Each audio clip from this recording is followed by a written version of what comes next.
The coffee maker was screaming. Not the polite beep of a finished brew, but the high-pitched shriek of water boiled dry, the carafe forgotten on the heating plate until the glass cracked and the last drops of liquid turned to acrid smoke. The smell hit first, bitter and chemical, like burnt rubber mixed with the ghost of Arabica beans. It filled the small apartment kitchen, curling under the bedroom door where I lay tangled in sheets that smelled faintly of the lavender detergent Mom had always used. I didn't move. Couldn't move. My body felt too light, my hands too smooth when I finally lifted them to my face. The ceiling above me had a water stain shaped like a bird I remembered tracing with my eyes during countless sleepless nights. But that stain had been painted over years ago. Hadn't it? The screaming stopped. Someone had unplugged the coffee maker. Jesus Christ, May, are you trying to burn the building down? That voice, low and irritated, with that particular edge that only came from interrupted sleep and sisterly exasperation. I hadn't heard that voice in... how long? My mind stuttered over the calculation. 3 years? 5? Time bent strange when you tried to count backward from... May! Louder now. Footsteps in the hall. I swear to God, if you're still in bed... The door swung open. My sister stood in the doorway, backlit by the kitchen light, her dark hair a messy crown around her face. She wore an oversized t-shirt from our undergraduate orientation. University of Washington, class of 2016, the purple letters faded from too many washes. She looked young. So impossibly young, without the sharp edges that would come later. Oh, without the careful makeup and the designer clothes and the particular way she'd learned to smile for cameras. Are you sick? Her irritation softened into something almost concerned. She stepped closer, and I could smell the sleep on her. The familiar scent of the same shampoo we'd shared since high school, because buying 2 bottles seemed wasteful. I opened my mouth to answer and nothing came out. My throat was tight, my chest constricted with something that felt like drowning. Because I knew this moment. I had lived this moment. The burnt coffee, the oversized t-shirt, the water stain on the ceiling, all of it crashed over me with the weight of impossible recognition. It was September 14th, 2019. 7 years ago. 7 years before the car accident on the I-5. The one I shouldn't have walked away from but somehow did. Except I didn't walk away, did I? I'd felt the impact, the sickening crunch of metal and glass, the moment when everything went dark and quiet and, seriously, you look like you've seen a ghost. Shufen perched on the edge of my bed, her hand cool against my forehead. No fever. Bad dream? A bad dream. Yes, that's what this had to be. What else could it be? I'd spent 5 years building my career, presenting at conferences, defending my dissertation on neuroplasticity and memory formation in trauma survivors. I'd published 3 papers, started a postdoc at Johns Hopkins. I'd had coffee with my advisor just last week, Dr. Reeves, with her silver hair and her reading glasses on a chain. Except Dr. Reeves had retired in 2022, hadn't she? She'd sent a group email, something about wanting to spend more time with her grandchildren. The details fractured and reformed, memories layering over each other like double-exposed film. May, Shufen's voice pulled me back. You're freaking me out. I focused on her face, really looked at her. She had a small scar near her left eyebrow from the time she'd fallen off her bike in middle school. It would disappear in a few years, hidden under microblading and carefully applied concealer. Her eyes were clear, uncomplicated. She hadn't learned to hide things yet, hadn't perfected the art of looking concerned while calculating her next move. What day is it? My voice came out rough, unused. Saturday, September 14th. She frowned. Did you drink last night? You went to that department mixer thing? The mixer. God, I'd forgotten about the mixer. The awkward gathering in the psychology building's common room. Oh, cheap wine in plastic cups. Graduate students trying to impress faculty while pretending not to try. I'd spent most of it talking to Marcus. The memory hit like a physical blow. Marcus Chen, third-year PhD candidate, studying decision-making under uncertainty. He'd cornered me by the snack table and talked for 45 minutes about his research, while I nodded and tried to look interested. In my first timeline, the real timeline, the one I'd already lived, we'd dated for 8 months. He'd been brilliant and charming and absolutely terrible at emotional availability. We'd broken up 2 weeks before my dissertation defense, and I'd spent the entire presentation trying not to cry. But that was years away. Or it had been, or it would be if I let it. I need to get up. I pushed back the covers, my legs swinging over the side of the bed. The hardwood floor was cold under my bare feet. We couldn't afford the area rug yet, the one Shufen would find at an estate sale in November. Every detail confirmed it, each small piece of evidence building toward an impossible conclusion.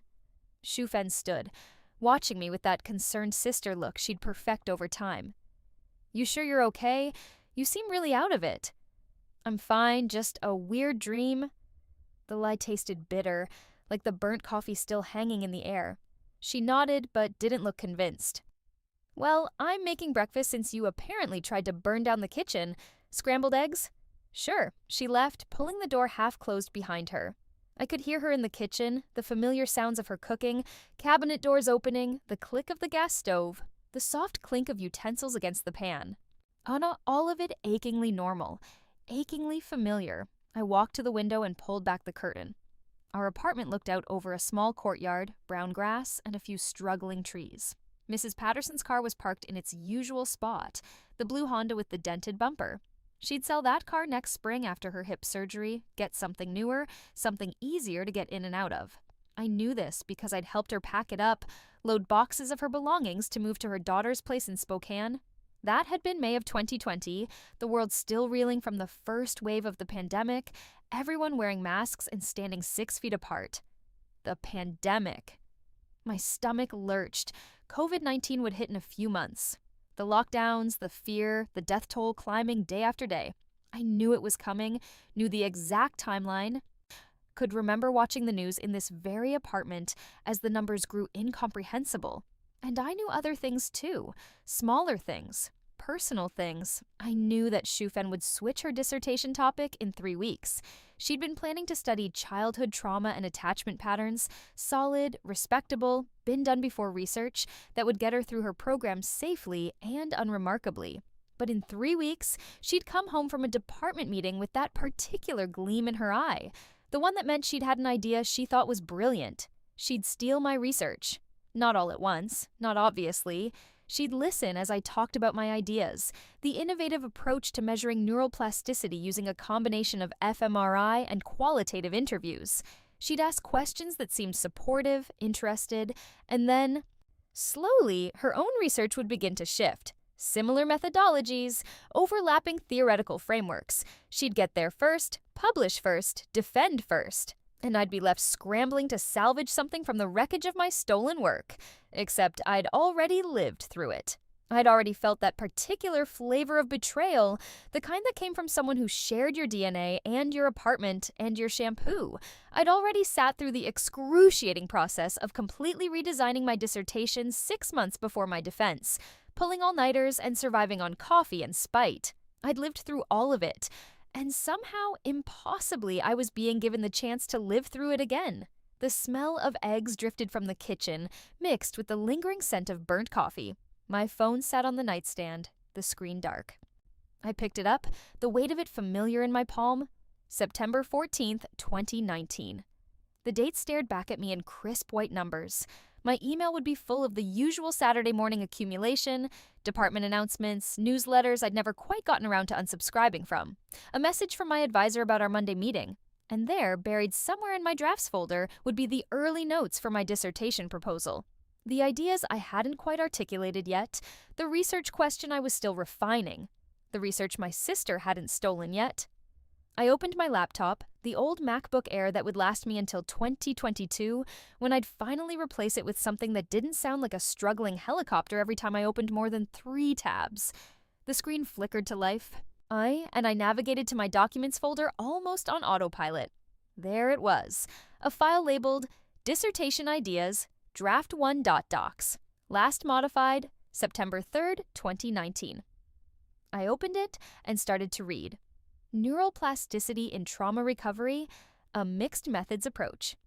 Research question: how do survivors of complex trauma demonstrate measurable changes in neural pathways during the recovery process? And how do these physiological changes correlate with subjective narrative accounts of healing? Methodology: combination of fMRI scanning at 6-month intervals with in-depth qualitative interviews. It was all there. All the ideas I'd worked on for months before Shufen had slowly, subtly made them her own. I could remember her reaction when I'd first told her about it, over dinner at that Thai place we both loved, though the one that would close during the pandemic and never reopen. "That sounds really interesting," she'd said, twirling pad thai onto her fork. "Really innovative. Have you talked to your advisor about it yet?" I had. Dr. Reeves had been enthusiastic but cautious, the way she always was with ambitious projects. "It's a lot of work, May. Make sure you're prepared for the scope of it." I'd been prepared. I'd spent the next year developing the proposal, refining the methodology, conducting preliminary interviews, and all the while, Shufen had been listening, absorbing, taking notes in the back of her mind.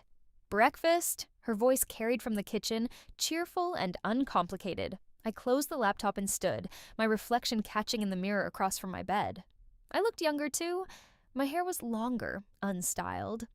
The way I'd worn it before I'd started caring about professional appearances. No gray strands yet, no fine lines around my eyes from too many hours squinting at journal articles. I was 26 years old again, at the very beginning of my doctoral program, with everything still ahead of me. Or behind me, or both. The kitchen was small, barely big enough for two people to move around each other comfortably. Shufen had set 2 plates on our tiny circular table. Eggs piled high, slightly runny the way we both liked them. She'd made toast too, the bread from the bakery 3 blocks away, the one run by the Korean family who knew our order by heart. "I salvaged the coffee pot," she said, gesturing to the cleaned carafe sitting on the counter. "Mostly. There's a crack, but it still works." "Thanks." I sat down, picked up my fork, but didn't eat. I just watched her as she moved around the kitchen, cleaning up the pan, wiping down the counter. She was humming something under her breath, a pop song from that summer, one that would seem unbearably nostalgic in a few years. "What?" she asked, catching me staring. "Nothing, just thinking." "About?" "About everything. About the next 7 years of my life. The ones I'd already lived and might be living again. About the choices I'd made, the relationships I'd ruined or never started, the opportunities I'd missed because I'd been too focused on my research, on proving myself, on surviving the betrayal I didn't even know was coming." "About my dissertation," I said, which was true enough. Shufen sat down across from me, her own plate in hand. "The neural plasticity thing, how's that going?" And there it was, the opening. The casual question that would lead to casual conversation that would lead to careful listening and strategic note-taking and, eventually, theft. In my first life, I'd told her everything. I'd been so excited to have someone to talk to about my work. Someone who understood the academic world and could appreciate the complexity of what I was trying to do. I'd treated her like a collaborator, a confidant, never imagining that she might take what I gave her and make it her own, but I wasn't living my first life anymore. "I'm thinking of changing directions," I heard myself say. Shufen looked up from her eggs, eyebrows raised. "Really? I thought you were really excited about that project."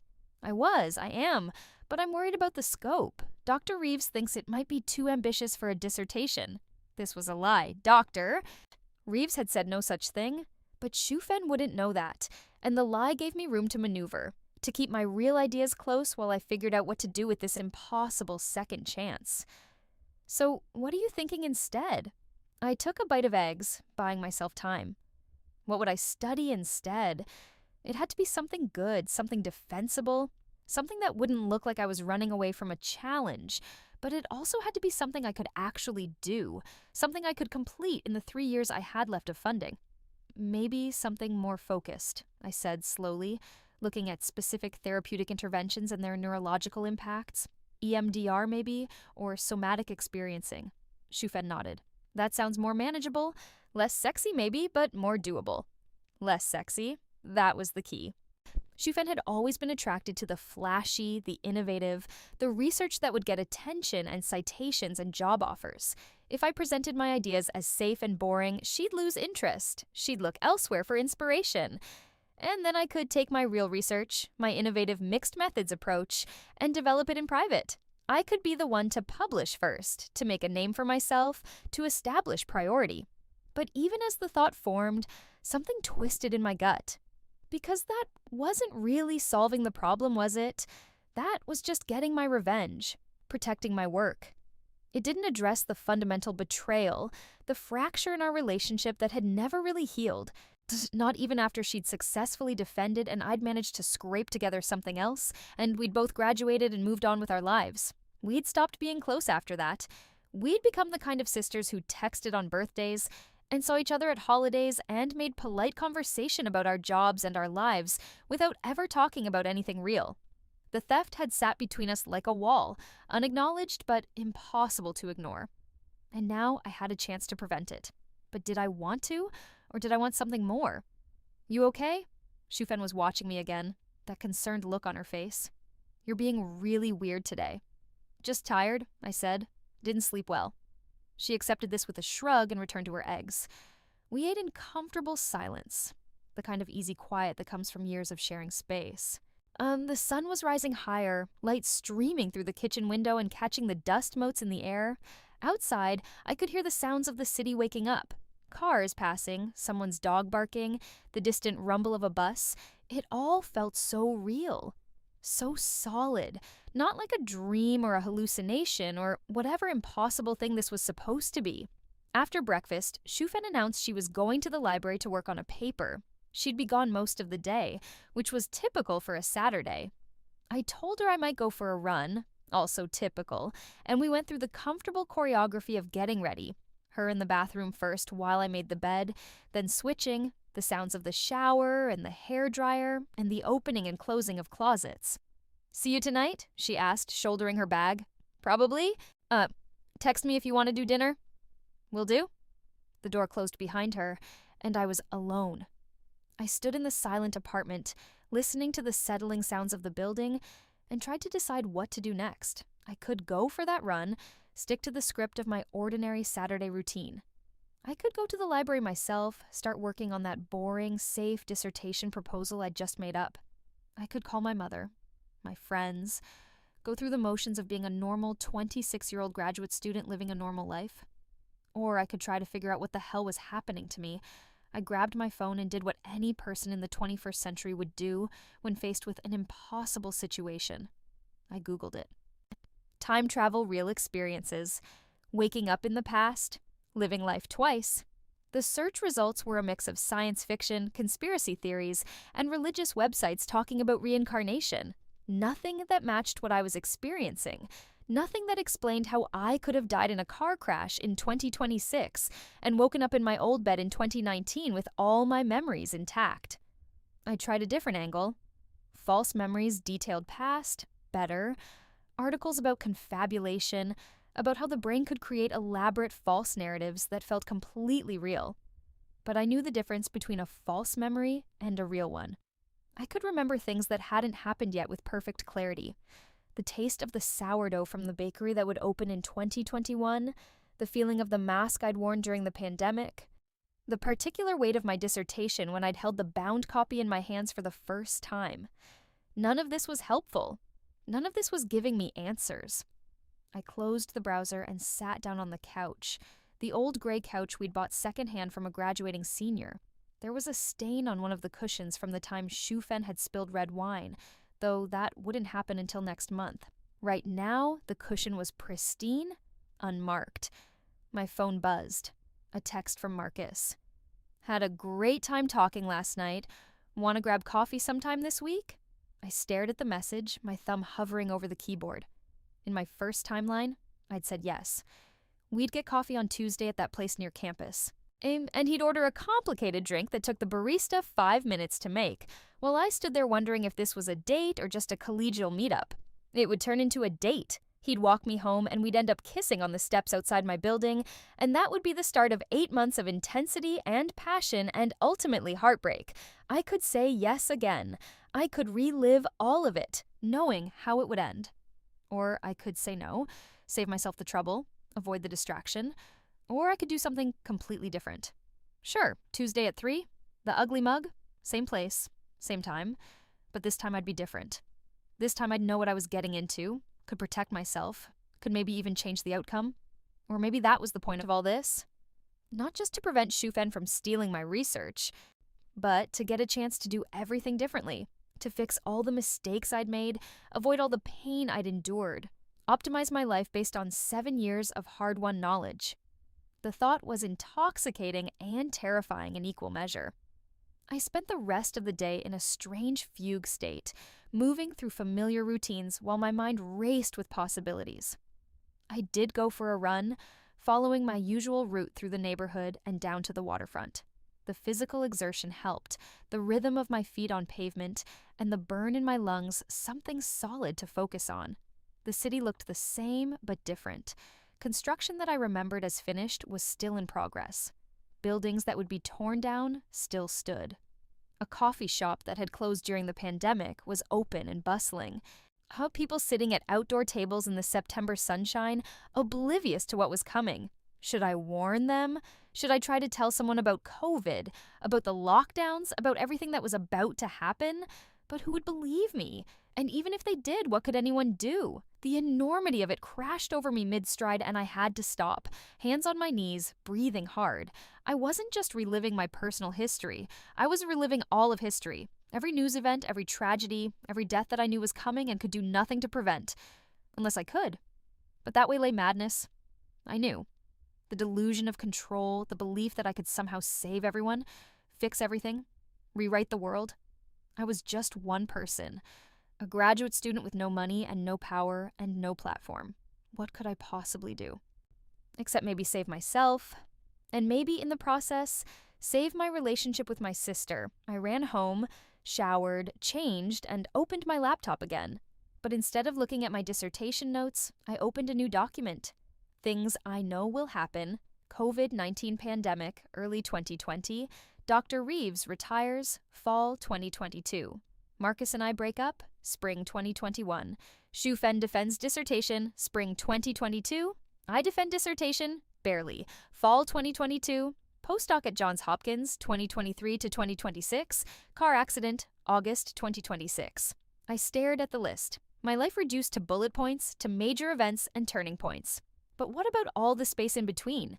What about the daily choices, the small moments that had shaped who I'd become? I kept writing. Things I regret. Not visiting Grandma more before she died.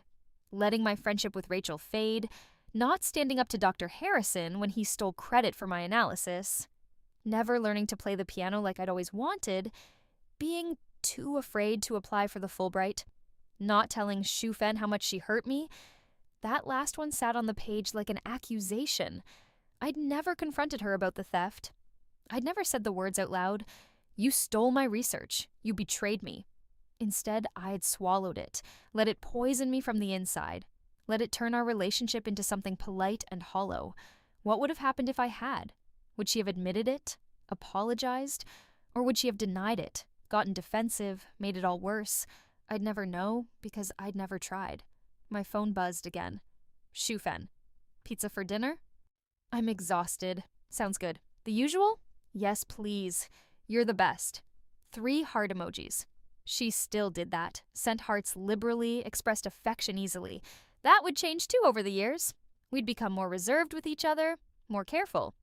I ordered the pizza, large pepperoni and mushroom from Pagliacci, the order we'd been getting since undergrad, and tried to figure out what I was going to do. The obvious answer was to protect my research. Keep my ideas to myself, develop them independently, make sure Shu Fen never had the chance to steal them. That was smart, strategic, self-preserving, but there was another option, a harder one. I could tell her the truth, not about the time travel, she'd think I was insane, but about my research, about my concerns, about the importance of maintaining clear boundaries between our work. I could have the conversation I should have had the first time around, establish expectations, protect both of us from the mess that was coming.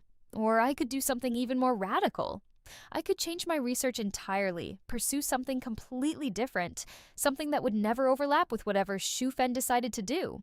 I could let go of the work I'd already done, the ideas I'd already developed, and start fresh. The thought made my chest tight with something that felt like grief. That research had been important to me. I'd believed in it, had spent years developing it, had been proud of what I'd accomplished. Giving it up felt like losing a part of myself. But maybe that was the point.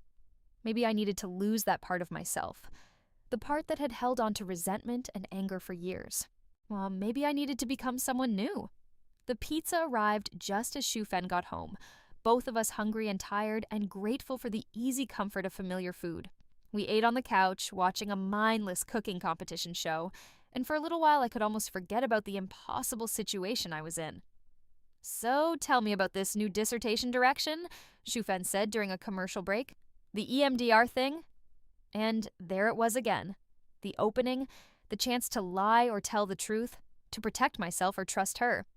"It's still rough," I said carefully. "I'm thinking about looking at how EMDR affects neural processing in people with PTSD. There's some interesting neuroimaging work being done, but mostly in clinical settings. I'd want to do something more controlled, maybe with a longitudinal component." It wasn't a lie, exactly. It was research I could do, research that would be perfectly respectable and publishable. It just wasn't the research I wanted to do. "That sounds really cool," Shufen said. Very timely, too, with all the interest in trauma-informed care right now. "Yeah, what about you? How's your work going?" She made a face. "Honestly, I'm kind of bored with it.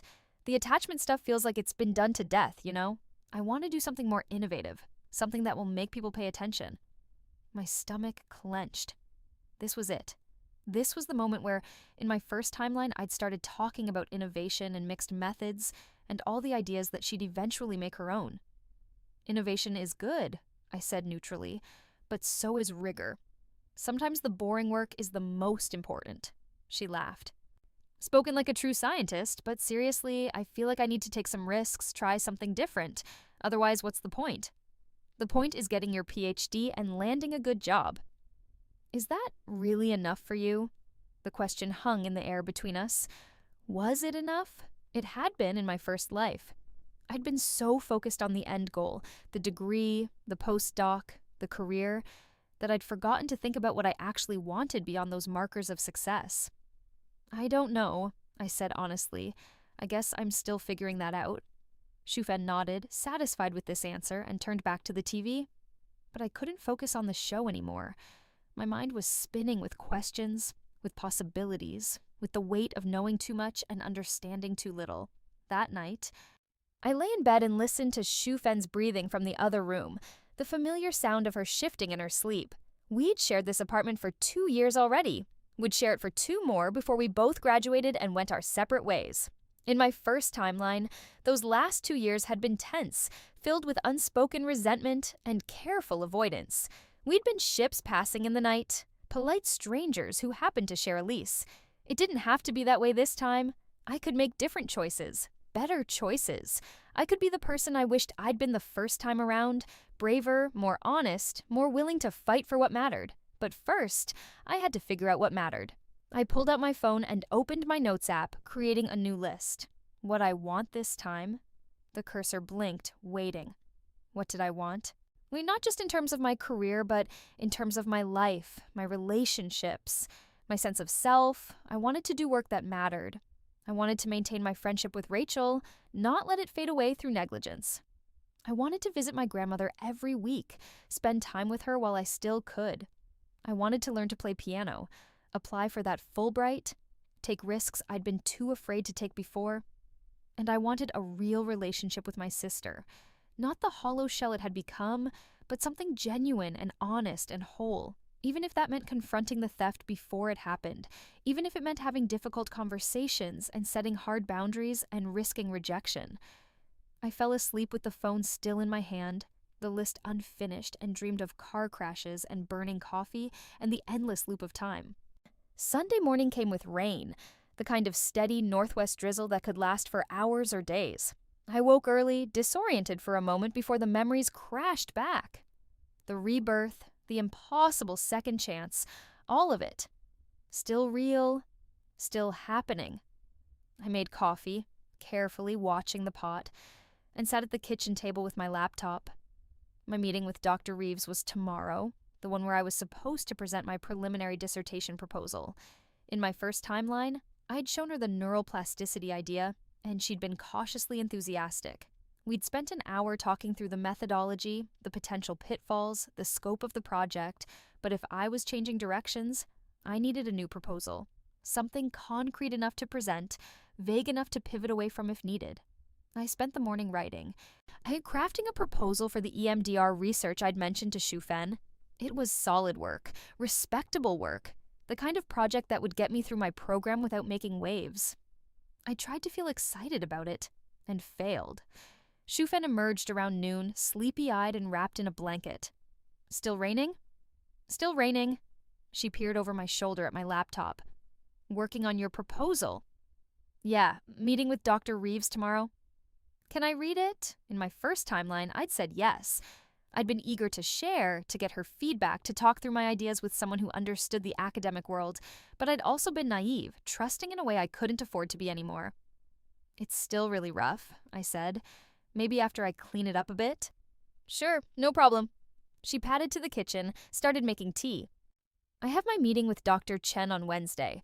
I should probably start thinking about what I'm going to tell him. Dr. Chen was Shufen's advisor, a specialist in developmental psychology with a focus on attachment theory. He was brilliant and demanding, and not particularly interested in innovative research. He wanted his students to produce solid, publishable work and get out on time. What are you thinking of telling him? I asked casually. She shrugged. Probably stick with the attachment stuff for now. I know I said I wanted to do something different, but realistically, I should probably play it safe. I felt a small surge of relief. If she stuck with her original plan, there'd be no overlap, no theft, no betrayal. We could both get through our programs without drama, maintain our relationship, move forward without the weight of resentment. But I also felt a twinge of something else. Guilt, maybe, because I knew Shufen was capable of more than playing it safe. I'd seen her work in my first timeline. Yes, she'd built it on stolen ideas, but she'd executed it brilliantly. She'd been innovative and creative and ultimately successful. If I steered her away from taking risks, was I protecting myself or limiting her? You should do what feels right to you, I said carefully, not what feels safe. She looked at me, surprised. That's not very practical advice coming from you? Maybe I'm trying to be less practical. Who are you and what have you done with my sister? She was joking, but there was an edge of truth to it. I was different now, shaped by 7 years of experiences she hadn't had. I knew things she didn't. Me carried burdens she couldn't imagine. The question was whether that knowledge would make me better or just more cynical. We spent the rest of the day in comfortable coexistence, her reading on the couch, me working on my proposal, both of us occasionally looking up to comment on the rain or suggest making more tea. It was peaceful in a way I hadn't appreciated the first time around, too focused on my work to notice the simple pleasure of companionable silence. That evening, my phone rang. Mom's name on the screen. Hi, sweetie. How are you? How's school? Her voice sent an unexpected wave of emotion through me. I'd talked to her just last week, or 7 years from now, depending on how you counted, a brief, distracted conversation about my postdoc while I rushed between meetings. I'd been too busy to really talk. These had promised to call back later and then forgotten. How many times had I done that? How many calls had I cut short? How many visits had I postponed? How much time had I wasted thinking I had forever? I'm good, Mom. Really good. How are you and Dad? Oh, you know us. Same as always. Your father is trying to fix the gutters even though I told him to call someone. Men and their projects, I swear. I could picture it perfectly. Dad on the ladder, Mom standing below with her hands on her hips, both of them engaging in the comfortable theater of their 40-year marriage. Dad would fix the gutters himself despite Mom's protests, and they'd both be secretly pleased about it. Tell him to be careful. I will, though he never listens. How's Shufen? You two getting along? Yeah, we're good. I'm glad. I know it can be hard, sharing such a small space, but it's good that you have each other. If only she knew. If only I could tell her what was coming, what would happen to our relationship, how the next few years would drive a wedge between us that would never quite heal. But I couldn't tell her any of that. I could only try to prevent it. We talked for another 20 minutes, Mom catching me up on family gossip, Aunt Linda's cruise, Cousin Michael's new job, the drama at Dad's Rotary Club. Ordinary things, mundane things, the fabric of normal life. I drank it in, realizing how much I'd missed these conversations, how much I'd taken them for granted. I love you, Mom. A pause. I love you too, honey. Is everything okay? Everything's fine. I just wanted you to know. After we hung up, I found Shufen watching me from the couch. That was intense. Well, Mom thinks you're dying now. I'm not dying. Then why the sudden emotion?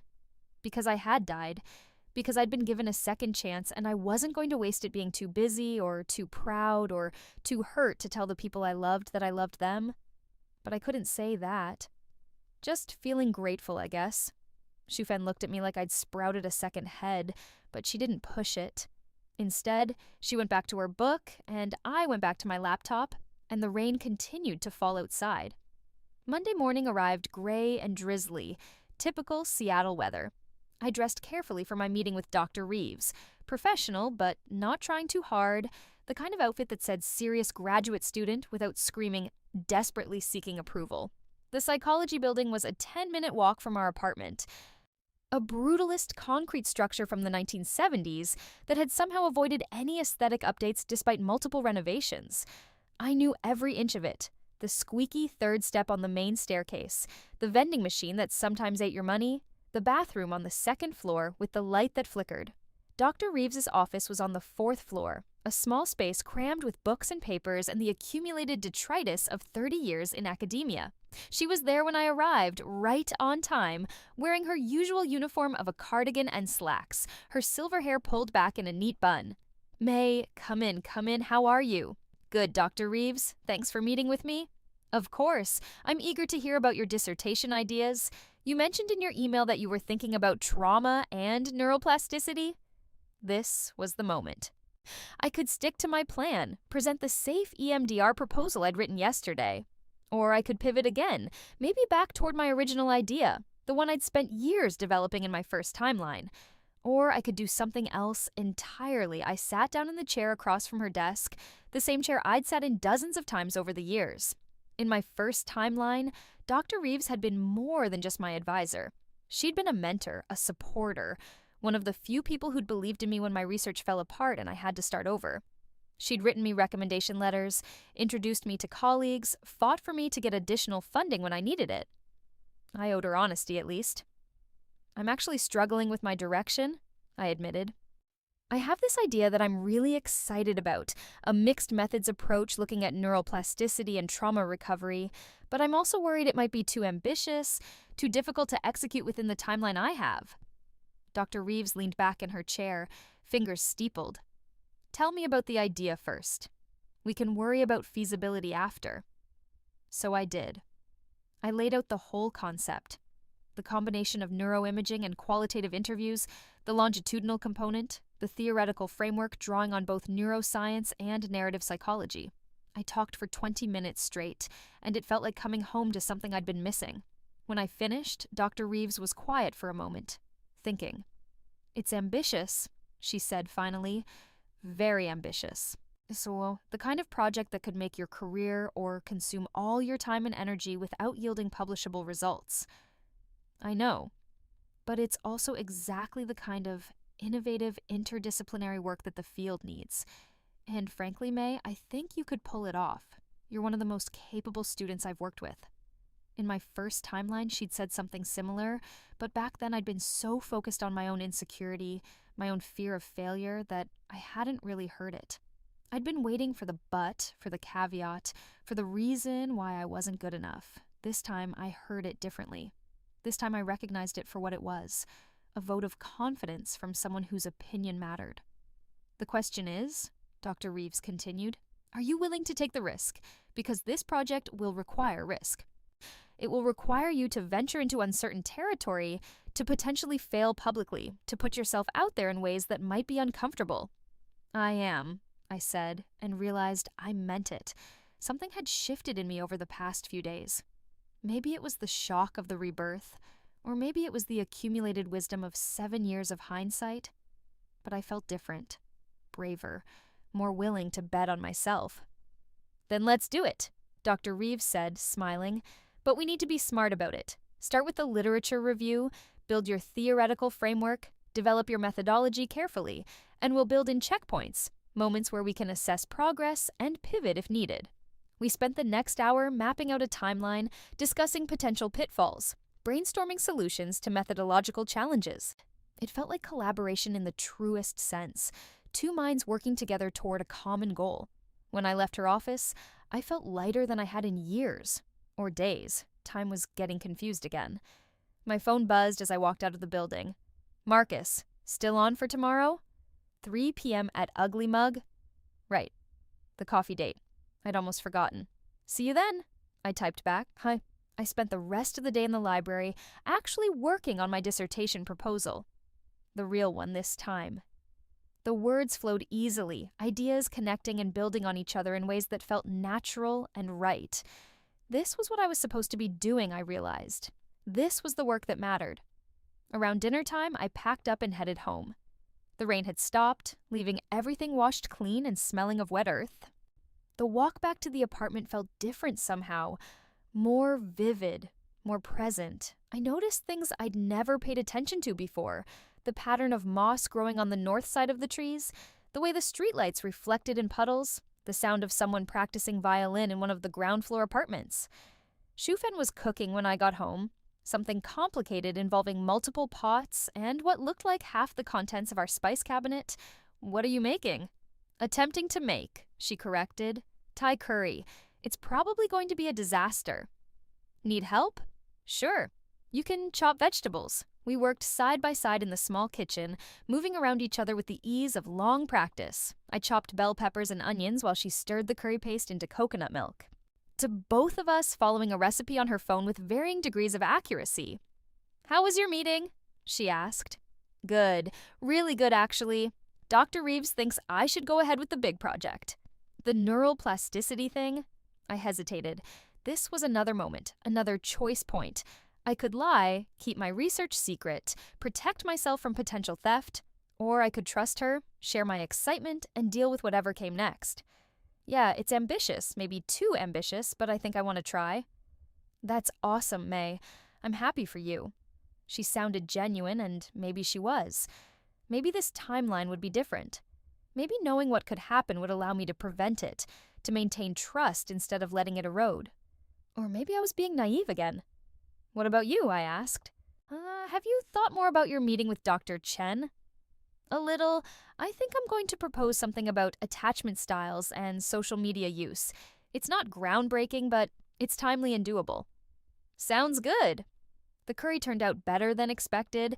Not quite authentic, but flavorful and satisfying. We ate on the couch again, another cooking competition show playing in the background, and everything felt almost normal. Except for the weight in my chest, the knowledge sitting heavy and undigested. I knew what was coming. I knew how this story ended, or at least how it had ended the first time, and I had no idea how to change it without destroying everything. That night, I dreamed of the car accident. The screech of tires, the sickening crunch of metal, the moment of weightlessness before impact. But this time, when everything went dark instead of waking up in my old bed, I woke up somewhere else. A hospital room, machines beeping, someone holding my hand. I tried to see who it was, but their face was blurred, indistinct. When I finally jerked awake, heart pounding, it was 3 a.m. and my room was dark and Shufen was snoring softly down the hall. Just a dream. Just a normal dream. Except nothing was normal anymore. Tuesday afternoon found me at the Ugly Mug, a coffee shop near campus that catered to students and faculty with its cheap prices and endless coffee refills. I arrived 10 minutes early, ordered a simple drip coffee, and claimed a table near the window. Marcus arrived exactly on time, a trait I'd forgotten about him. He was one of those people who was never late, never early, always exactly when he said he'd be. In my first timeline, I'd found it charming. Now it just seemed like another data point, another piece of information about a person I thought I knew but was about to meet for the first time. Hey, he smiled, that bright, uncomplicated smile that had first attracted me. Thanks for making time. Of course, thanks for the invite. He ordered his complicated drink, some combination of espresso and vanilla and oat milk that took the barista 3 minutes to prepare, and came back to the table.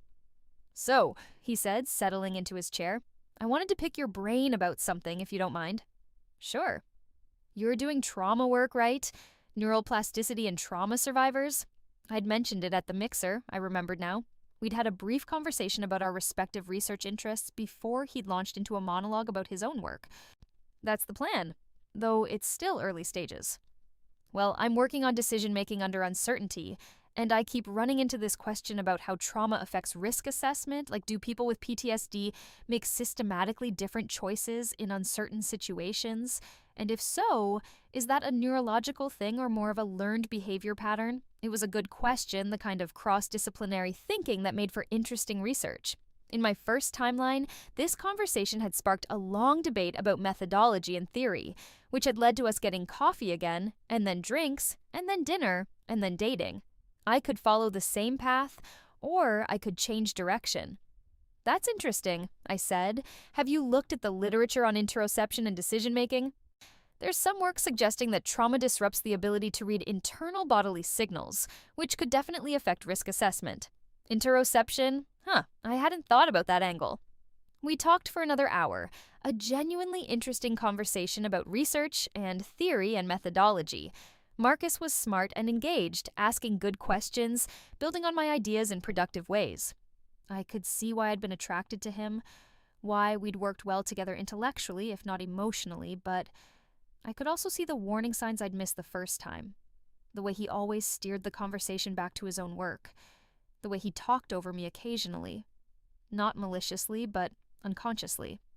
The way he was so focused on his ideas that he didn't really listen to mine. Small things, forgivable things, but things that would add up over time, creating the kind of relationship where I felt unheard and undervalued, where I gave more than I got, where I ended up drained and hurt and wondering what I'd been thinking.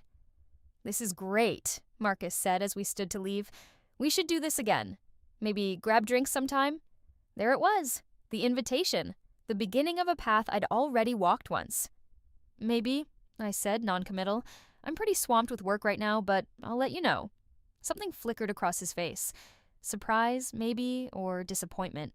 In my first timeline, I'd been eager, available, happy to make room in my schedule for him. This lukewarm response was unexpected. "Sure, yeah, of course, just text me." We parted ways outside the coffee shop, him heading toward his lab, me heading home, and I felt relieved. Oh, like I just avoided a pothole I'd fallen into before. My phone rang as I walked. Rachel's name on the screen. Rachel. My college best friend, the person I'd spent every day with for 4 years before we'd both moved to Seattle for grad school. We'd promised to stay close, to hang out all the time, to support each other through our respective programs, and then life had gotten in the way. She was in the public health program. Different building, different schedule, different social circles. We'd made plans that fell through, sent texts that went unanswered, promised to get coffee soon without ever actually doing it. By the time I'd realized our friendship was fading, it had already faded, leaving behind only the ghost of what we'd been to each other. Not this time. "Hey," I answered, injecting genuine warmth into my voice. "May." "Oh my God, finally, I feel like we haven't talked in forever." "I know, I'm sorry, things have been crazy." "Same. Listen, are you free Thursday night? A bunch of us are going to that new ramen place in Capitol Hill. You should come." In my first timeline, I'd said no. I'd had too much work, or was too tired, or had made some other excuse. And then she'd stopped inviting me, and I'd been hurt, but also relieved because maintaining friendships took effort I didn't think I had. "I'm there," I said. "Text me the details." "Really? Awesome. I've missed you." "I've missed you too." We chatted for a few more minutes, making plans, catching up on gossip. When we hung up, I felt something loosen in my chest. Another small fix, another course correction. I couldn't save the whole world. You couldn't prevent the pandemic, or stop the car accident, or undo 7 years of history, but I could save this friendship. I could show up when it mattered. The apartment was empty when I got home. Shufen had left a note on the counter. Study group, back late, pizza leftovers in fridge. I heated up the pizza and sat at the kitchen table with my laptop, ready to dive back into my dissertation proposal.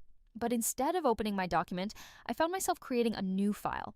What I know about Shufen's research timeline, original plan, attachment theory, childhood trauma, safe and boring. October 15th, 2019. Tells me she's changing directions, wants to do something innovative. November-December 2019. Asks me increasingly specific questions about my methodology. January 2020. Presents new proposal to Dr. Chen. She mixed methods approach to trauma recovery. Spring 2020. Starts using my exact theoretical framework. Summer 2020. I realize what's happening, but don't say anything. Fall 2020, she gets her first publication from the stolen work. Spring 2021, I completely redesigned my dissertation. Spring 2022, she defends successfully. Fall 2022, I defend barely. I stared at the timeline, trying to understand what had driven her to do it. We'd always been competitive, even as kids, competing for grades, for parental approval, for limited resources and attention, but we'd also been close, or I'd thought we were close. Had she seen me as a sister or as a rival? Had she felt guilty about taking my work, or had she convinced herself that she'd developed the ideas independently? I'd never asked. I'd never given her the chance to explain, if there even was an explanation. Maybe that was the real failure. Not the theft itself, but the silence that followed. The way we'd both let it sit between us, unacknowledged and unresolved, until it became the foundation of our relationship. A key turned in the lock. Shu Fen came in, looking exhausted, dropping her bag by the door. "Hey, how was study group?" "Brutal. Thompson is assigning readings like we don't have other classes." She collapsed onto the couch. "How was your coffee date?" "Not a date, just coffee." "With that guy from the mixer, Marcus?" "Yeah." "And?" I shrugged. "He's nice, smart. Not really looking to date right now, though." This was news to Shu Fen. I could tell from the way her eyebrows rose. In my first timeline, she'd been the one to encourage me to go out with Marcus, had listened to me gush about our dates, had supported me through the eventual breakup. "Fair enough," she said. "Grad school is probably not the best time for a relationship anyway." "Probably not." She grabbed some pizza from the fridge and joined me at the table, looking at my laptop screen. I'd closed the timeline file, but my dissertation proposal was still open. "How's it coming?" "Good. I'm getting excited about it." "Can I read it yet?" The same question as before, the same choice point. I thought about my timeline, about October 15th when she'd tell me she was changing directions. That was still a month away. A month where she could see my work, absorb my ideas, let them percolate in her subconscious until she couldn't remember where hers ended and mine began. But it was also a month where I could build our relationship, strengthen our bond, and maybe create enough trust that the theft wouldn't happen at all. "Sure," I said, turning the laptop to face her, "but remember, it's still a draft." She read in silence, scrolling slowly through the document. I watched her face, trying to gauge her reaction. Interest? Definitely. Appreciation for the scope of the project. Maybe a hint of envy? I was taking a bigger risk, pursuing more ambitious work, setting myself up for either triumph or spectacular failure. "This is really good, May," she said finally. "Like, really innovative. You could make a real impact with this." "Thanks. I'm terrified I won't be able to pull it off." "You will. You always do." The confidence in her voice surprised me. In my memory, Shu Fen had been dismissive of my work, competitive, eager to undermine me. But maybe that was colored by what came later. Maybe. Right now, she genuinely believed in me. Or maybe she was already planning her theft, seeing opportunity in my ambition. I hated not knowing. I hated suspecting her, doubting her, questioning every interaction. But I also couldn't afford to be naive. "What about your work?" I asked. "You said you wanted to do something innovative too." She sighed. "I do, but I'm not as brave as you. The safe path is just so much easier, you know?" "Easier doesn't mean better." "I know, but it means less stress, less risk, more likely to graduate on time and get a decent job." She closed the laptop, pushed it back toward me. "Maybe I'll save the innovative stuff for my postdoc when I have more support and less pressure." It was sensible, practical, exactly the kind of thinking I'd have expected from her. And if she meant it, if she stuck with her original plan, then there'd be no theft, no betrayal, no years of resentment. But I'd lived through this once before. I knew how the story ended. Or did I? Maybe this timeline would be different. Maybe I'd changed enough variables that the outcome would shift too. The only way to know was to wait and see. The next few weeks passed in a blur of work and routine. I dove into my dissertation research, spending long hours in the library and longer hours at my desk, building my literature review brick by careful brick. I met with Dr. Reeves weekly, refining my methodology, troubleshooting potential problems, slowly transforming my ambitious idea into a feasible project. I also made good on my promise to myself. I went to Rachel's ramen dinner and reconnected with friends I'd let drift away. I called my parents every week, sometimes just to chat about nothing. I signed up for piano lessons at the community center, something I'd always wanted to do but never made time for. And I watched Shu Fen. Not obsessively, not paranoid, but with a kind of cautious attention. I noticed when she asked questions about my work, casual questions, genuinely interested questions, the kind of questions a supportive sister would ask. I noticed when she spent extra time in the library, when she came home frustrated with her own research, when she looked at my work with something that might have been envy or admiration, or both. October 15th came and went. She didn't announce a change in her research direction, didn't tell me she was pivoting to something more innovative, just continued plugging away at her attachment theory project, complaining occasionally about how boring it was, but not actually changing anything.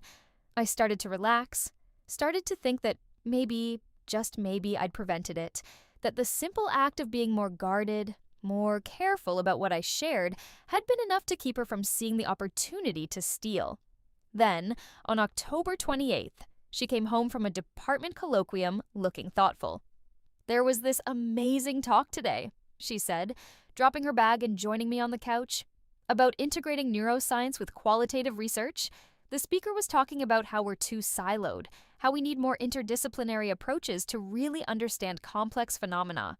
My stomach tightened. Sounds interesting? It was.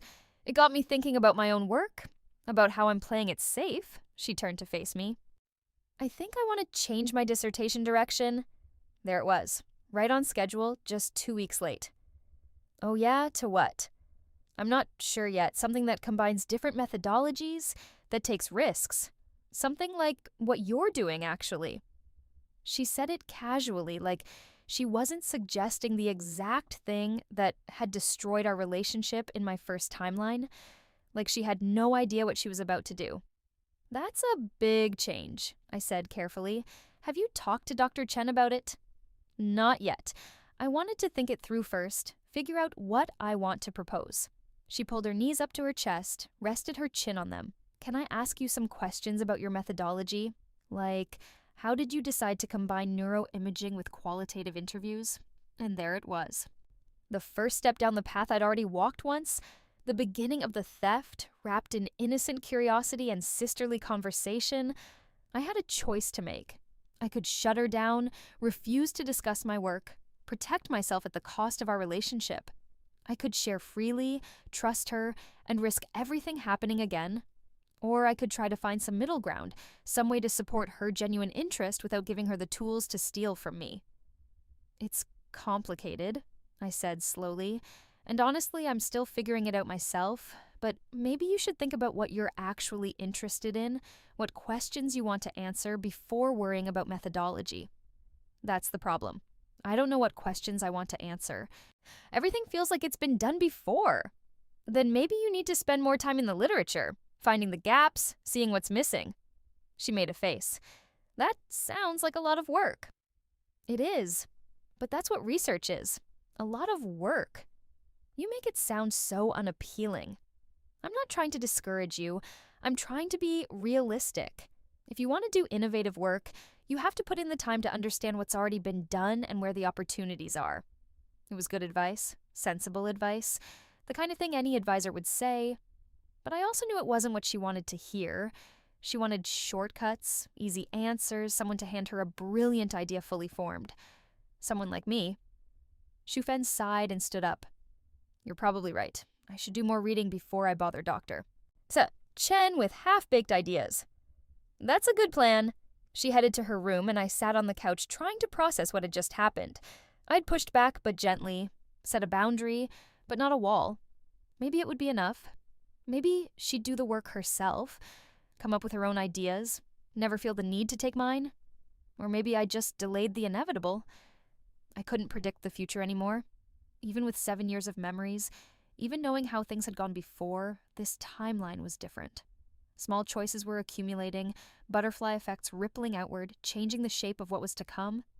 All I could do was keep trying, keep setting boundaries, keep protecting my work, keep hoping that this time would be different.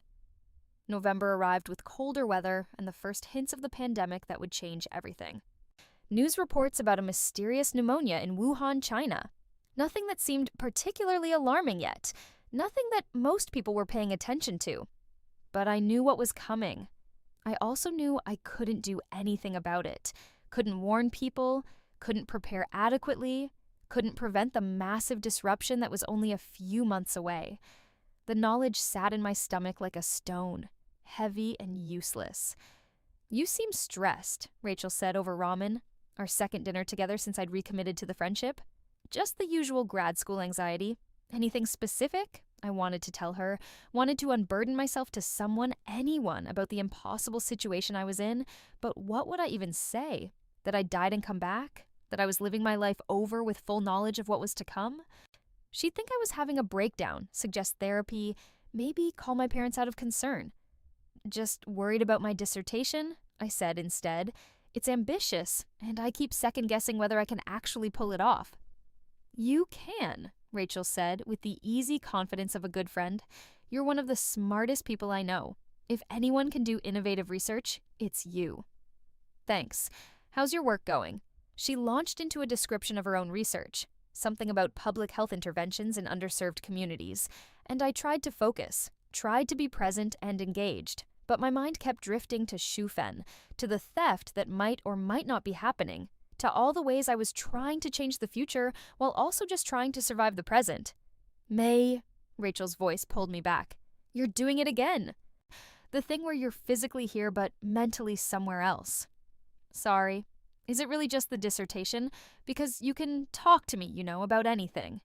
Could I, though? Could I really tell her the truth about what I was experiencing? About the weight of knowing too much? About the loneliness of living through events no one else remembered? "It's complicated," I said, which was the understatement of the century, or of both centuries I'd lived through. "Life usually is." She reached across the table, squeezed my hand. "But that's what friends are for, right? To help with the complicated stuff." I squeezed back, grateful for her presence, for the easy warmth of a friendship I'd almost let slip away. "Right." We finished our meal and parted ways with promises to do it again soon. Promises I intended to keep this time. As I walked home, my phone buzzed with a text from Shu Fen. "Can we talk when you get back? Something important." My chest tightened. Something important. That could mean anything. Maybe she'd decided to stick with her original research after all. Maybe she'd found a new direction that had nothing to do with me. Or maybe she was about to tell me she'd developed an exciting new methodology that just happened to look exactly like mine. The apartment was warm when I got home. Shufen had made tea. She handed me a cup, chamomile, my favorite, and we sat at the kitchen table. "So," she said, "I've been thinking a lot about what you said, about doing the work, finding my own questions, not taking shortcuts." "Okay." And I realized you were right. I was looking for the easy answer, someone to hand me a brilliant idea. But that's not how good research happens. I felt a flicker of hope. Maybe I'd gotten through to her. Maybe she'd taken my advice to heart. So I've been spending more time in the library, really digging into the literature, and I found something. She pulled out a stack of papers, spread them across the table. "There's this gap in the attachment literature around adult attachment and digital communication. Like, we know a lot about how attachment styles affect face-to-face relationships, but hardly anything about how they affect online interactions, texting patterns, social media use." I picked up one of the papers, skimmed the abstract. She was right. It was an understudied area, timely given the increasing centrality of digital communication in people's lives. "This is good," I said, and meant it. Really good. Totally different from what I'm doing. "I know. That's why I'm excited about it. It's my thing, not borrowed from anyone else." She grinned. "I'm going to talk to Dr. Chen about it next week. I think he'll like it. It's innovative, but still within his area of expertise." Relief washed over me so intensely I felt dizzy. She'd done it. She'd found her own path, her own research question, something genuinely interesting that had nothing to do with stealing my work. "I'm really proud of you," I said, and realized I meant that too. "Thanks. And thank you for pushing me to do the actual work instead of taking shortcuts. I needed that." We talked for another hour about her new research direction, brainstorming methodologies, discussing potential challenges, getting excited about the possibilities together. It felt like collaboration in the best sense, two researchers supporting each other's work without competition or resentment. It felt like how it should have been all along. That night, I lay in bed feeling something I hadn't felt since waking up in my old apartment. Hope. Real, solid hope that this timeline could be different. That I could prevent the betrayal, maintain the relationship, do good work and graduate, and move forward without the weight of stolen research and ruined trust. Maybe that was the point of all this. Not just to get revenge or protect myself, but to create something better. To build a life that wasn't haunted by regret and resentment, to be the person I wished I'd been the first time around. I fell asleep easily for the first time in weeks and dreamed of nothing at all. December brought finals and the end of the quarter, everyone stressed and sleep-deprived and ready for winter break. I powered through my exams and papers, finished a draft of my literature review, and caught up on the reading I'd been neglecting. Shufen successfully pitched her new research direction to Dr. Chen and came home glowing, excited about her work in a way I hadn't seen before. We went home for Christmas, back to our parents' house in Portland. Mom fussed over us, Dad told his usual terrible jokes, and everything felt achingly normal. I helped Mom cook, played board games with Dad, went through our childhood photo albums with Shufen, and laughed at our ridiculous fashion choices. "You two seem really happy," Mom said on Christmas Eve. Oh, watching us bicker good-naturedly about whether we'd ever actually liked the matching sweaters she'd made us wear one year. "We are," Shufen said. "Things are good." And they were. That was the strange part. Despite everything I knew, despite all my suspicions and fears, things actually were good between us. We'd fallen into an easy rhythm, supporting each other's work without competition, maintaining our friendship alongside our sisterhood. Maybe I'd been wrong about her. Maybe in this timeline, without whatever confluence of factors had led to the theft before, she was just my sister. Just the person I'd grown up with, who knew me better than anyone, who wanted the best for me. Or maybe I was being naive again, seeing what I wanted to see.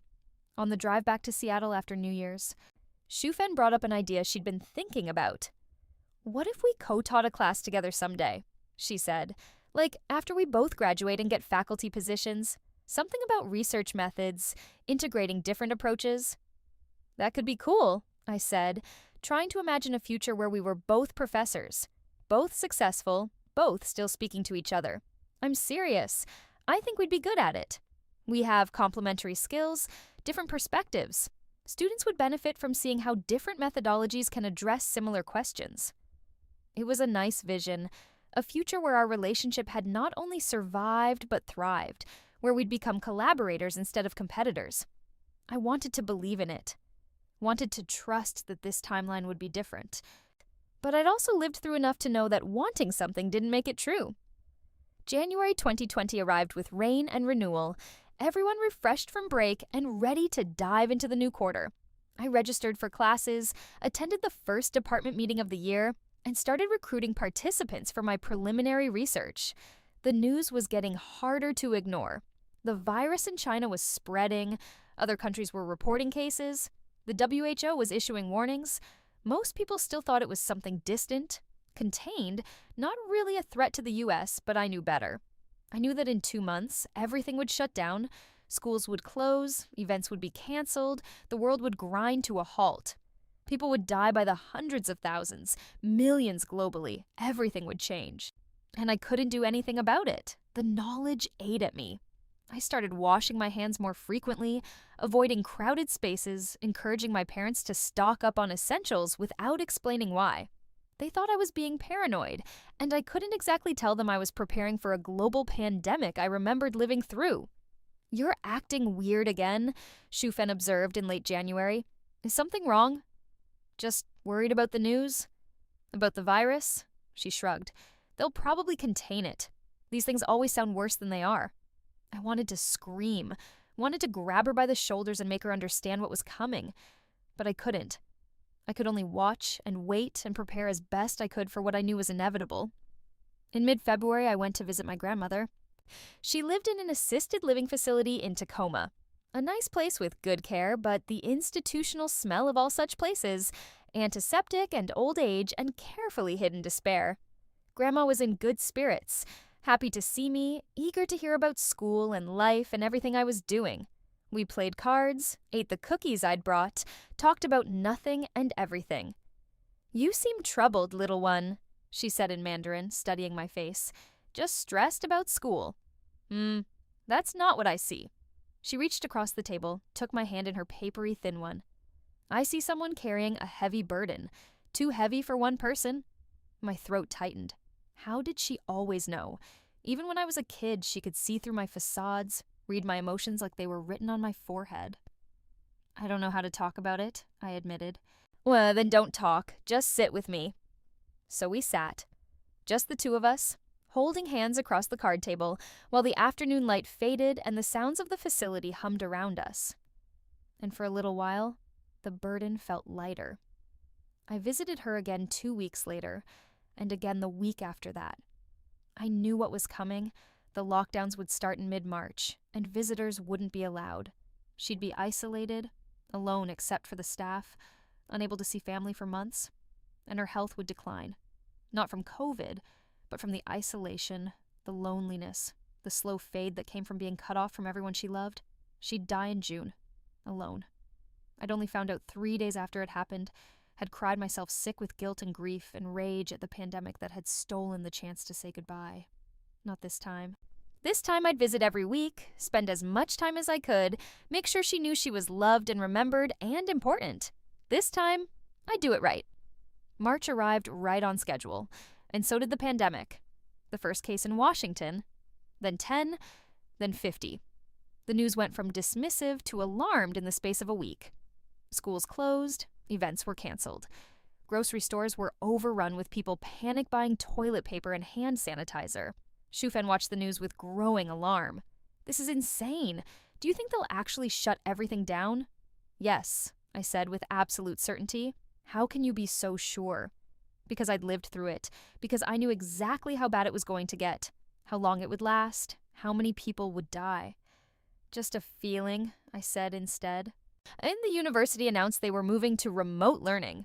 No more in-person classes, no more lab access without special permission, everyone working from home.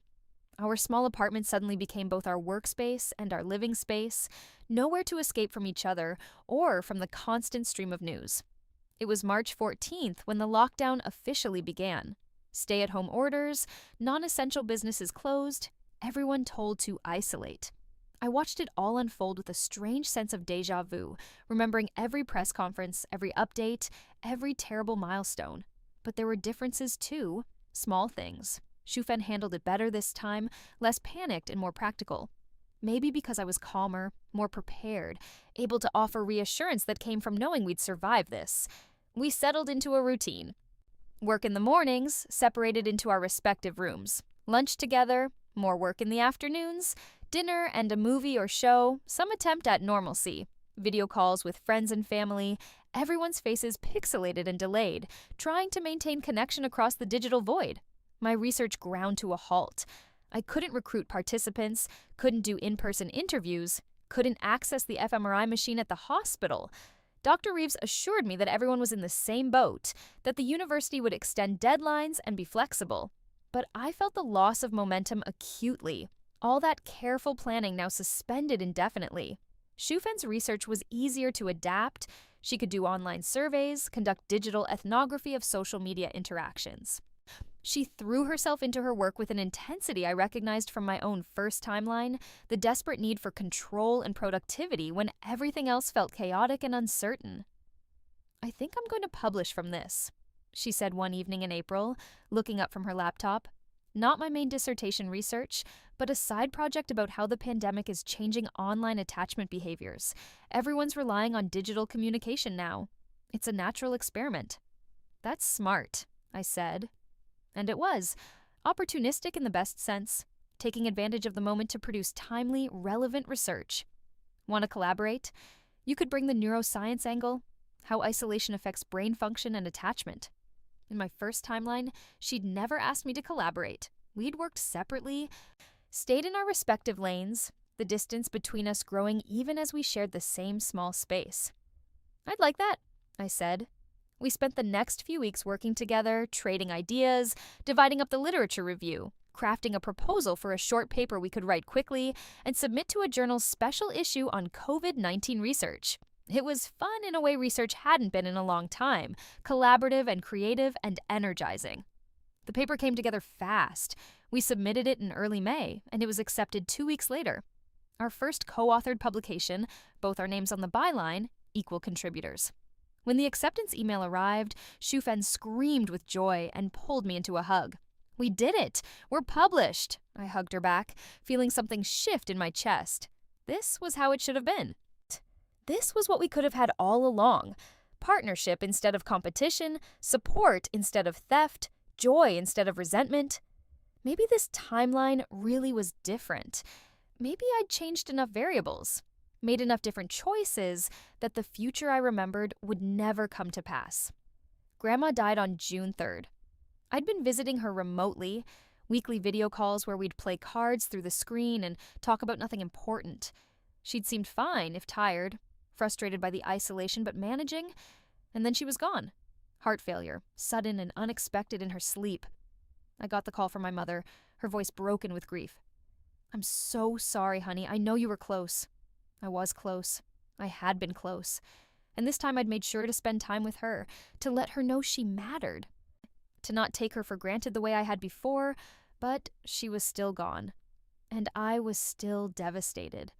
The grief hit different this time, raw and immediate, not dulled by the guilt of having neglected her. I'd done everything I could, and she'd still died, because that was what happened. People died. Time moved forward. Nothing I knew or remembered or tried to change could stop the inevitable. Shufen held me while I cried, made me tea, sat with me in silence when words weren't enough. She'd loved Grandma too, in her own way, and we mourned together. We couldn't have a proper funeral. Pandemic restrictions meant only immediate family at small graveside services. Mom sent pictures, the coffin and the flowers, and the few people standing 6 feet apart, everyone wearing masks. It felt wrong. All of it felt wrong. But then, death always did. The summer passed in a haze of grief and work and the constant background anxiety of the pandemic. Cases rose and fell and rose again. Mask mandates, social distancing, people arguing about everything from basic public health measures to conspiracy theories about government control. I watched it all with the weary familiarity of someone who'd already lived through it once. Nothing surprised me anymore. Not the politicization of masks, not the conspiracy theories, not the way people retreated into their respective bubbles and stopped talking to each other. My research was still stalled, though I was working on adapting it for the remote world. Virtual interviews instead of in person, modified consent procedures, different ways of measuring neuroplasticity without access to imaging equipment. It wasn't what I'd originally envisioned. But it was something. Shufen's work was thriving. She'd found her niche in studying digital attachment behaviors, and the pandemic had given her an endless supply of data. She published 2 more papers over the summer, presented at a virtual conference, got invited to contribute to an edited volume on COVID and social behavior. I was happy for her, genuinely happy. Her success didn't diminish mine, didn't threaten me, didn't feel like competition. We were doing different things, supporting each other, building our respective careers without conflict. It was nice. Unfamiliar, but nice. In August, I had my qualifying exam, the big test that would formally admit me to PhD candidacy. It had been postponed from spring due to the pandemic, and now it was happening remotely. 3 faculty members staring at me through Brady Bunch-style video squares while I defended my dissertation proposal. It went well. Better than it had the first time, actually. I was more confident, more prepared, more clear about my research goals. Dr. Reeves smiled from her square when they told me I'd passed, gave me a virtual thumbs up. "Congratulations, Dr. .-to-B," Shufen said that evening, toasting me with a glass of wine. "You're officially ABD now." All but dissertation, the academic limbo where you'd done all your coursework and passed all your exams but hadn't actually defended your dissertation yet, a status I'd hold for the next 2 years, assuming everything went according to plan. "Thanks. How's your work going?" "Good. Really good, actually. I think I'm going to be ready to defend next spring, assuming I can get my committee together." Next spring. Just like in my first timeline. But this time, her work was her own, built on her own ideas and her own effort. This time, I could celebrate her success without bitterness. Fall arrived with cooler weather and the start of a new academic year. Still remote, still isolated, but with a growing sense of adaptation.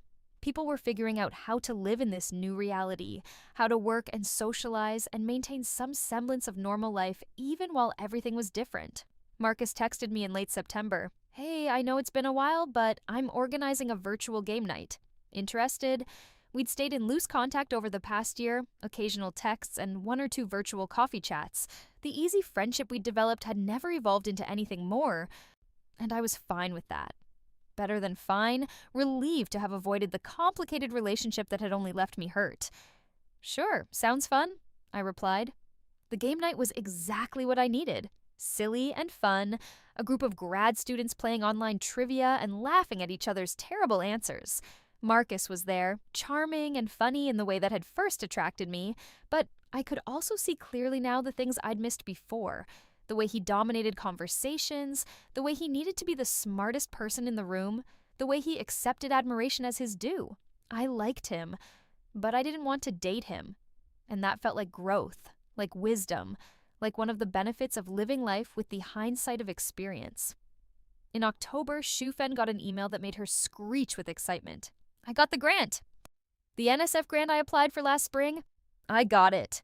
She'd worked hard on that application, spent weeks crafting it, had me and several other people read drafts and provide feedback. And it had paid off. $50,000 to support her research, a line item that would look fantastic on her CV. "That's amazing! Congratulations!" She pulled me into another hug, both of us jumping up and down in our small kitchen like kids. Her success felt like my success, too. The way it should between sisters, between colleagues, between people who genuinely cared about each other. "We should celebrate," she said. "Want to order from that fancy Thai place? The one that does contactless delivery?" "Absolutely." We spent the evening eating excellent food and drinking too much wine, and talking about her research and mine and our plans for the future. She was thinking about postdocs, about where she wanted to go after graduation, what kind of faculty position she wanted to land eventually. "What about you?" she asked. "Where do you see yourself in 5 years?" 5 years.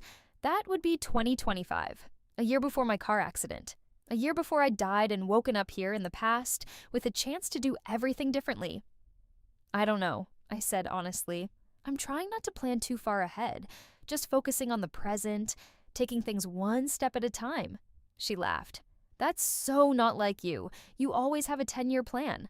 She was right. In my first timeline, I'd been obsessively focused on the future, always planning, always optimizing, never stopping to appreciate where I was. It had made me successful, but also miserable. So always chasing the next milestone without enjoying the journey.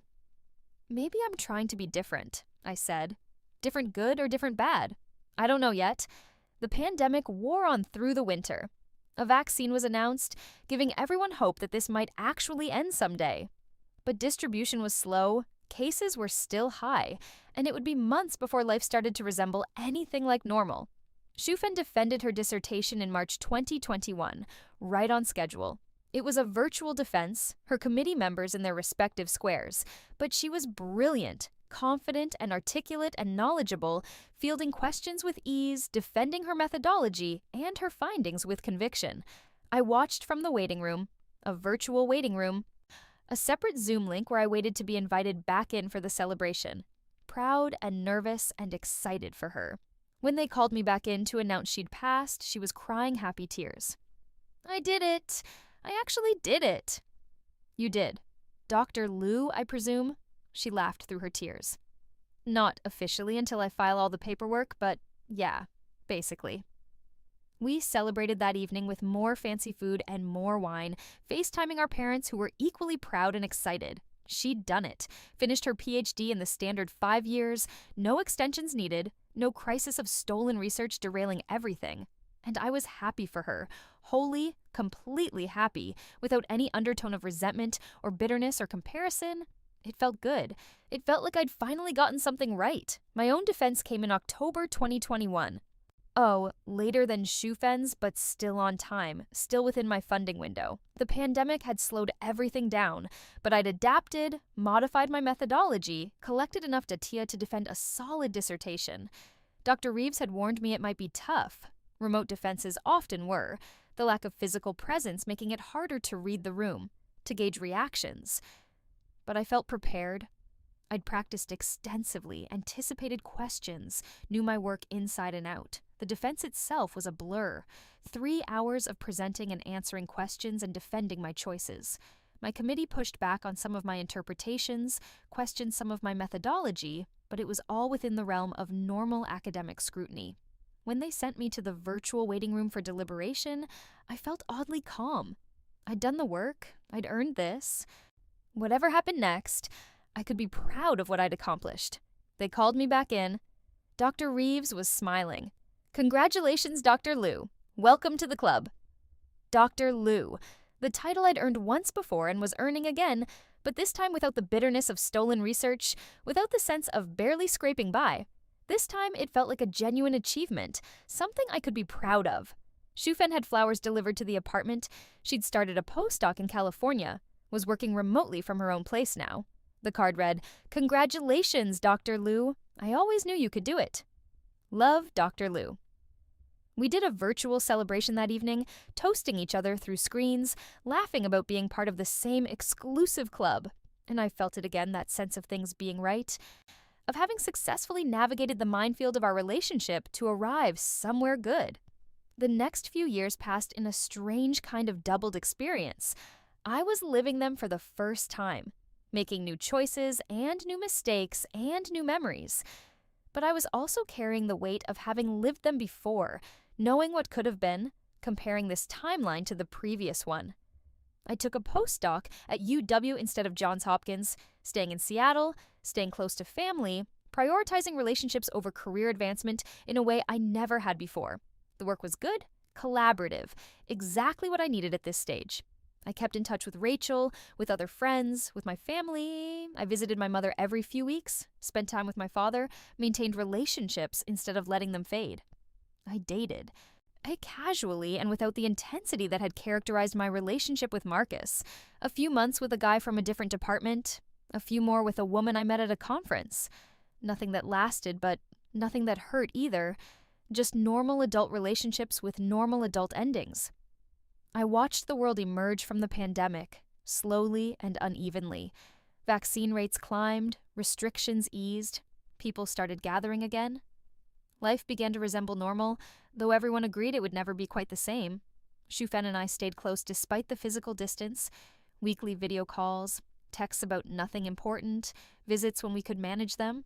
She was thriving in her postdoc, publishing steadily, building toward the faculty position she wanted. And I was happy. Not perfectly happy. Well, not without stress or challenges or moments of doubt, but genuinely content in a way I hadn't been in my first timeline, when I'd been so focused on achievement and advancement that I'd forgotten to actually live. August 2026 arrived with summer heat and the creeping awareness that I was approaching the date, the car accident, the moment when in my first timeline, everything had ended and somehow begun again. I'd been thinking about it more and more as the date approached. What had caused the accident? Where had I been going?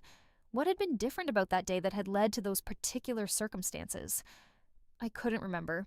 The memories of my death were hazy, fragmented, like trying to recall a dream hours after waking. I remembered the impact, the moment of fear, the darkness, but not what led up to it. Though not the mundane details of that final day. Would it happen again? Was it fate, destiny, something inevitable that would occur no matter what choices I made? Or had I changed enough that this timeline would continue differently, that I'd live past this date into unknown territory? The uncertainty was maddening. On August 15th, 2026, I woke up early. The date wasn't marked on any calendar, wasn't significant to anyone but me, but I felt it, the weight of it, the knowledge that 7 years ago, or in another timeline, or however I was supposed to think about it, I had died on this day. I called in sick to work, stayed home, avoided the I-5, avoided my car, avoided anything that could potentially recreate the circumstances of my death. Shufen called in the afternoon, just a regular check-in call. Hey, what's up? Nothing much. Just a quiet day at home. You sound weird. Everything okay? Yeah, just tired. We talked for a while about nothing important. Her work, my work, a mutual friend who'd just gotten engaged. Normal, sisterly conversation, comfortable and easy. Hey, May, she said before we hung up. I just wanted to say I'm really glad we're close. Like, I know we've had our rough patches over the years, but I feel like we're in a good place now. My throat tightened. Me too. Love you. Love you too. I ended the call and sat in my apartment, waiting for something. For the universe to correct itself. For fate to catch up with me, for whatever force that had sent me back in time to yank me forward again. But nothing happened. The day passed quietly, uneventfully, just another August day in Seattle. No car accident, no death, no reset. I'd made it past the date. I'd survived into unknown territory, into a future I hadn't already lived. The relief was overwhelming. September 2026 arrived with cooling weather and new possibilities. I was living in uncharted territory now, every day a genuine unknown. It was terrifying and exhilarating in equal measure. I'd spent 7 years, or was it 14, working toward this moment, preventing Shufen from stealing my research, maintaining our relationship, building a life I could be proud of. And I'd succeeded. We were still close, still supportive of each other, still genuinely happy in each other's success. But now what? What did I do with this second chance I'd somehow been given? I thought about it a lot in the weeks that followed. About what mattered, what I wanted, what kind of life I wanted to build going forward. I wanted to keep doing good research, work that helped people, that contributed something meaningful to the field. I wanted to maintain my relationships, not let them slide in favor of career advancement. I wanted to take risks, try new things, not play it safe just because I knew how the safe path turned out. And I wanted to tell Shufen the truth. Not about the time travel. She'd think I was insane, and maybe I was. But about what had happened in my first timeline, about the theft, about the years of resentment I'd carried. Not because I blamed her for things she hadn't done in this timeline, but because I wanted her to know, wanted to share the weight of what I'd experienced, wanted to be fully honest with her for the first time in either version of our lives.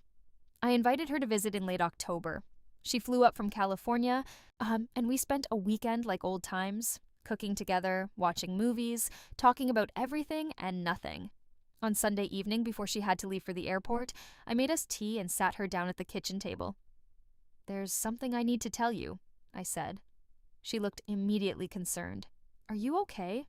Is something wrong?" "I'm fine, but I need to tell you something strange, and I need you to just listen without judging, okay?" "Okay?" So I told her, not about the time travel.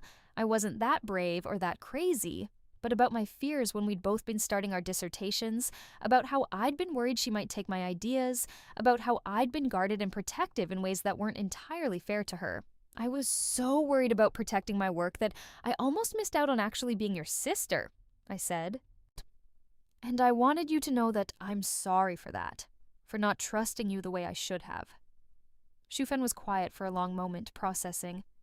Did something happen to make you not trust me? No, that's the weird part. Nothing happened, I got in my own head, got competitive and paranoid and scared, and I almost let it ruin our relationship. But it didn't, she said softly. We're good, May. We're really good. I know, and I want to keep it that way, which means being honest with you, even about the ugly stuff like my own insecurity and fear. She reached across the table, took my hand. Thank you for telling me. And for the record, I would never steal your work. Never even occurred to me as something I'd do. We're sisters. We're supposed to support each other, not compete. I squeezed her hand back, so feeling something release in my chest, a weight I'd been carrying for 7 years, or 14 years, or however long it had really been. I know, I said. I know that now. We sat there for a while, holding hands across the table, while the evening light faded and the city hummed outside. And I felt it finally, the thing I'd been working toward all these years. Peace, not perfect peace, not the absence of all conflict or challenge or uncertainty, but the peace that came from knowing I'd made different choices, built something better, created a relationship that could withstand honesty and vulnerability and truth. Shufen left for the airport and I cleaned up our teacups, thinking about everything that had happened, everything that had changed, everything that had stayed the same. I'd been given an impossible gift, a second chance to live my life with the benefit of hindsight and experience. I'd used it to prevent a betrayal, to maintain a relationship, to build something better than what I'd had before. But the real gift wasn't the time travel or the foreknowledge or the ability to change the past. It was the understanding that every moment was a choice, that every day was an opportunity to do better, to be better, to create the life I wanted instead of stumbling through the one I got. I'd been so focused on preventing bad things from happening that I'd almost missed the chance to make good things happen, to build real connections, to do meaningful work, to live fully in each moment instead of constantly preparing for the next crisis. That was the real lesson. Not that I could control the future by changing the past, but that I could shape my life through the choices I made right now, in the present, with the people I loved. The burnt coffee smell from that first morning in my old apartment felt like a lifetime ago, or like yesterday. Time was strange like that, folding back on itself, creating loops and echoes and moments of recognition. But this moment, right now, was mine. Not a repeat of something I'd lived before, but something new, something earned, something created through effort and intention and choice. I made myself a fresh cup of coffee, carefully watching the pot, and sat down at my laptop. I had a paper to finish, a grant application to write, a life to live, and this time, I was going to do it right. The epilogue. 5 years later. The scent of rain on concrete drifted through the open window of my office at the University of Washington. I'd been hired as an assistant professor 2 years ago, had my own lab now, a team of graduate students working on innovative research combining neuroscience and qualitative methods to understand trauma and recovery. My phone buzzed, a text from Shufen, who was now an associate professor at Stanford. Just heard we both got our papers accepted to the same journal. Guess we're still doing the twin thing even across disciplines. I smiled and typed back, "Great minds think alike," or something like that. Family dinner next month? Mom's insisting. I'll be there. I set down my phone and looked out the window at the campus, saw students hurrying between classes with their umbrellas and their backpacks, and their futures spreading out before them in ways they couldn't yet imagine. I thought about that morning 7 years ago, waking up to burnt coffee and impossible memories. How terrified I'd been, how confused, how desperate to understand what was happening. I still didn't understand it. Maybe it had been a dream, a hallucination, a mental break brought on by stress and grief. Maybe I'd never actually died in a car accident, never actually lived 7 years into a future that no longer existed. Maybe it had all been in my head, neurons misfiring, creating elaborate false memories that felt as real as lived experience. Or maybe it had been real. Maybe I'd been given an impossible gift, a second chance, a do-over that nobody else got. Either way, it didn't matter. What mattered was what I'd done with it, how I'd chosen to live, the relationships I'd built and maintained and fought for. Shufen and I were close, genuinely close, not just polite sisters going through the motions. We collaborated on projects, supported each other's work, celebrated each other's successes without resentment or competition. Rachel and I still got dinner every month, maintaining the friendship I'd almost let slip away. My parents were healthy and happy, and I visited them often, not taking for granted the time we had together. I was doing work that mattered, helping people, contributing something meaningful to the field, and I was happy. Not perfectly happy. Life was never perfect, but genuinely, deeply content in a way I wasn't sure I'd ever been before. My research assistant poked her head into my office. "Dr. Liu, your 2 p.m. is here. Thanks, Sarah. Send them in." A new graduate student, eager and nervous, ready to start their own journey through the minefield of academic research. I'd guide them as best I could, share what I'd learned, help them avoid some of the pitfalls I'd fallen into. But ultimately, their path was their own. Their choices, their mistakes, their triumphs, all I could do was offer support and wisdom, and the knowledge that failure wasn't the end of the world. Sometimes it was just the beginning of something better. The student came in, and I smiled, gesturing to the chair across from my desk. "Come in," I said. "Let's talk about your research interests." Outside, the rain continued to fall, washing everything clean, making space for new growth, new possibilities, new beginnings. Life unfolded like water finding its path, sometimes rushing forward, sometimes pooling and circling back, sometimes taking unexpected turns that led to places more beautiful than any you could have planned.